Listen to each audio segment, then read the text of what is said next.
ભારતીય જનતા પાર્ટીની આંધ્રી અને બેરી સરકાર 2014 પછી જ્યારથી કેન્દ્રમાં આવી છે ત્યારે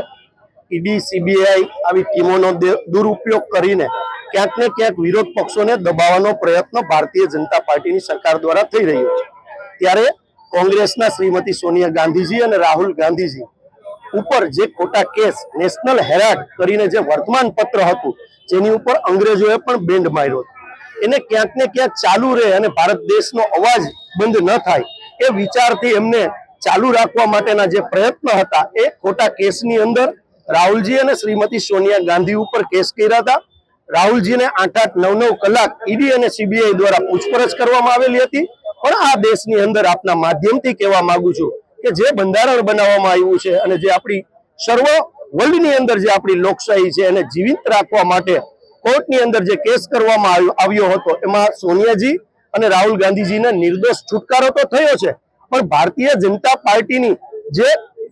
ઈડી અને સીબીઆઈ નો જે દુરુપયોગ થતો હતો એના ઉપર ક્યાંક ને ક્યાંક સુપ્રીમ કોર્ટે લાલાક કરી છે। ઈડી અને સીબીઆઈ ને પણ ઠપકો આપવામાં આવ્યો છે। અંતે સત્ય મેં જયતે, સત્યની જીત થઈ છે। આ મેસેજ છે સમગ્ર ભારત દેશની અંદર જાય એટલા માટે આજે ભારતીય જનતા પાર્ટીના બિઝનેસ સેન્ટર ઉપર હું કાર્યાલય એટલા માટે નહીં કહું કે આ લોકોની નથી પડી, પોતાના ઇકોનોમિકલ ભ્રષ્ટાચાર કરી અને કઈ રીતે ડેવલપમેન્ટ થાય એટલે કાર્યાલય પણ આપ જોઈ શકશો કે નરેન્દ્રભાઈ આવ્યા અને અમિત શાહ દિલ્હી પહોંચ્યા પછી જાણે કે 5 સ્ટાર હોટલમાં પણ ન એવા સમગ્ર દેશની અંદર કાર્યાલયો બનાવવામાં આવ્યા છે। એટલે ક્યાંક ને ક્યાંક એના બિઝનેસ સેન્ટર ઉપર આજે